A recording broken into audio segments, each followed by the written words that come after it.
Salve, salve, irmãos conectados na Umbanda, seja bem-vindo mais uma vez ao nosso canal. Hoje, perguntas e respostas. Queria agradecer especialmente a nossa irmã Thaís, de São Paulo, capital. Ela mandou a seguinte pergunta para mim. Pai Gil, como se portar diante da minha família, que não é umbandista, e eu me tornei umbandista recentemente, num quesito que se refere ao não conhecer a Umbanda ou não entender o que é a Umbanda? Como me importar diante da minha família desse jeito que é de uma outra religião e tem preconceito comigo? Thaís, muito obrigado pela sua pergunta. Pergunta muito difícil, muito importante também para o nosso entendimento, porque é muito comum, é uma vivência, acho que de muitos, milhares de irmãos umbandistas que é umbandista, mas a sua família é evangélica, é católica ou tem um outro segmento religioso, talvez até de orixá também, mas que é diferente. Bom, primeiramente, se você entrou para um campo de Umbanda, você já tinha uma outra religião, claro. Então você sentiu uma necessidade de se transportar para uma nova religião, para uma nova vivência, para você se entender e melhorar a sua condição espiritual e física como pessoa nessa seara da evolução, que é a Terra. Então, o primeiro ponto, o meu ponto particular, eu acho que você tem que ir devagar, porque nem todo mundo é exemplo que essa família não seguiu a Umbanda, tem esse mesmo conhecimento e essa mesma necessidade que você está tendo de ser umbandista. Porque a Umbanda ela não é uma religião que vai ser cobrada de alguém ou tentar forçar a você se converter na Umbanda. Você vai quando você realmente está pronto, está preparado para isso.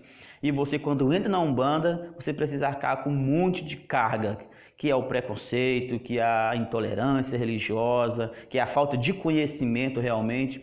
Então, o meu conselho é que você comece a impor, não a impor com essa envergadura violenta, mas a impor certos conhecimentos umbandistas bem focados. Se for católico, tenta fazer mais conotações sobre o santo, sobre o sincretismo, tenta associar um pouquinho e vai aos pouquinhos, nas horas que for preciso, caça aqueles irmãos seus ou familiares mais maleáveis, mais tranquilos, que possa ter uma fonte mais de conhecimento, para você ir jogando um pouquinho de pouquinho esse conhecimento de Umbanda. Quem sabe você consegue ou não convertê-los, mas quebrar um pouco essa resistência, esse preconceito e talvez essa falta de conhecimento. Indica alguns livros relacionados à Umbanda, que tem um caráter bem educativo, bem técnico sobre a Umbanda, que isso vai acabar aflorando, talvez até sentindo uma necessidade a mais de você comungar da mesma religião. Muito obrigado pela sua pergunta, Axé, seja bem-vindo ao nosso canal, muitíssimo obrigado. Uma outra pergunta é do nosso irmão Ulisses de Palmas, aqui do Tocantins. É o seguinte, ele fala o seguinte, ele acompanha nossos vídeos e fala: foi dito no vídeo do seu Zé, que foi falado no vídeo sobre o seu Zé Pilinto, tempo atrás, que é uma das linhas independentes da Umbanda, que tem uma flexibilidade muito grande, e que ele trabalha com o Zé Pilinto na linha da Bahia. Se necessário, se preciso fosse, esse Zé Pilinto da Bahia poderia transformar-se para a esquerda, trabalhar como o Exu Pilinto, por exemplo, sem precisar mudar de forma, ou seria uma outra entidade que incorporaria ali naquele médio para fazer aquele trabalho de esquerda, se preciso for, já que o baiano dele é da direita. Ulisses, muito obrigado.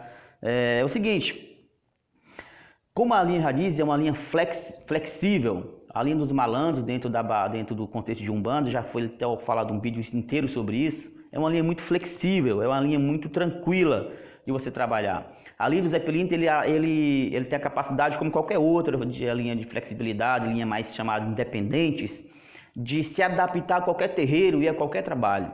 Se o Zé Pilinto trabalhar o Zé Pilinto da Bahia, se você for fazer um trabalho com a quebra de demanda muito pesada, que necessite uma linha da esquerda, essa mesma entidade ela se transporta pela linha da esquerda e ela se molda aquela vibração necessária e executa aquele trabalho sem problema nenhum. É uma das características mais importantes e mais fortes da linha dos malandros, é essa capacidade de se moldar à necessidade do trabalho ou à necessidade da casa.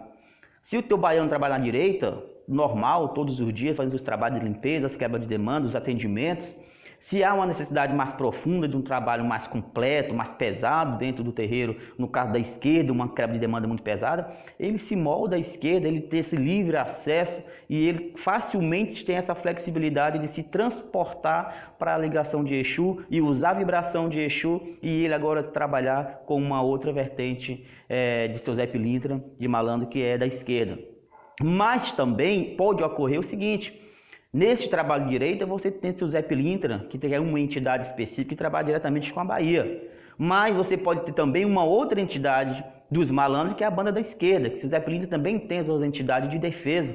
Então, às vezes, ele pode moldar-se aquele trabalho de esquerda, ou às vezes uma outra entidade pode assumir aquele local e aquele trabalho tranquilamente. Isso é mais do que comprovado em qualquer terreiro de Umbanda que trabalha com a malandragem ou com os ciganos, por exemplo, que é outra linha também independente. Mas isso é muito tranquilo e muito relativo.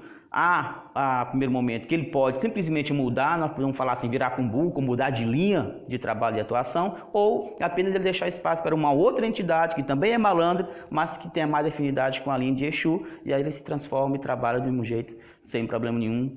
Axé, obrigado. Mais uma pergunta da irmã Soraya, também de Palma, no Tocantins. Ela pergunta o seguinte, cadê a nossa irmã aqui? Aqui. É permitido, Pai Gil, todas as entidades de Umbanda darem consulência? Há alguns critérios para essa permissão? Há entidades espirituais que fazem esse tipo de trabalho? E como que isso é feito, dada essa permissão? Bem complexo, se refere ao atendimento, geralmente da consulência, né? Ou atendimento de desenvolvimento mediúnico numa casa de Umbanda. Bom, Soraya, muito obrigado pela pergunta, muito de bom tom. É o seguinte, a consulência não depende muito ou exatamente dos guias espirituais, mas sim do médium. Porque todas as linhas de trabalho de Umbanda, todas elas podem dar consulência. De Erê, a encantaria de Erê, à força de Exu. Toda essa vastidão de entidade, caboclo, boiadeiro, baiano, Zé Pilintra, toda essa vertente pode dar consulência sem problema nenhum. A questão é, o médium está pronto para trabalhar com todas essas vibrações, com todas essas linhas, ele tem um preparo espiritual, um preparo psicológico, emocional, pronto para essa vibração, pronto para esse trabalho. É por isso que aqui na casa do Tenda do Caboclo tem todo um critério. O cara chega, ele precisa desenvolver, precisa conhecer suas entidades, precisa trabalhar, passar por desenvolvimento específico, para só então, quando se sentir seguro, quando os dirigentes espirituais da casa sentirem que ele está pronto para fazer esse trabalho, aí sim ele vai fazer parte do grupo de consulência, ele pode começar a atender as pessoas que vêm da comunidade no geral. Mas para isso, a permissão acontecer, precisa ter todo um desenvolvimento mediúnico, tem que estar incorporando as entidades 100%, precisa ter um vasto conhecimento sobre a espiritualidade, sobre aquele trabalho. Porque é muito complicado e é muito difícil e é muito sério mexer com a vida alheia, mexer com as necessidades espirituais e físicas alheias. Então, temos que ter esse cuidado muito específico sobre guias de consulência. Não é tempo que determina isso. Isso é conhecimento, isso é entrega, isso é desenvolvimento, isso é merecimento espiritual e necessidade do médium também de trabalhar. Que o guia está pronto. Esse negócio de a gente vai desenvolver o nosso guia, vamos doutrinar o nosso guia de terreiro de Umbanda, isso não existe, isso é uma piada. A gente vai desenvolver o médium. O guia já é desenvolvido, o guia já tem sua luz, tem sua capacidade mediúnica avançada, nem se compara com a gente. Nós temos é que nos desenvolvermos. O desenvolvimento vem de nós, vem de dentro para fora. Então a gente tem que desenvolver o nosso aparato mediúnico, cuidar do nosso corpo mediúnico, cuidar da nossa parte espiritual, para que ter acesso às vibrações espirituais dos nossos guias e aí sim trabalhar com elas.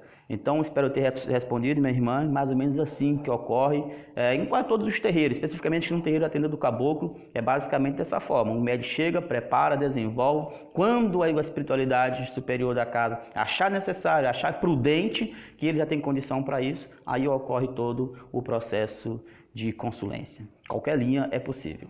Axé, fica com Deus. Espero ter gostado do nosso canal, das nossas respostas. Qualquer dúvida, entre no nosso canal, deixe sua pergunta. Estaremos aqui de prontidão para responder todas elas à medida do possível. Axé e até mais.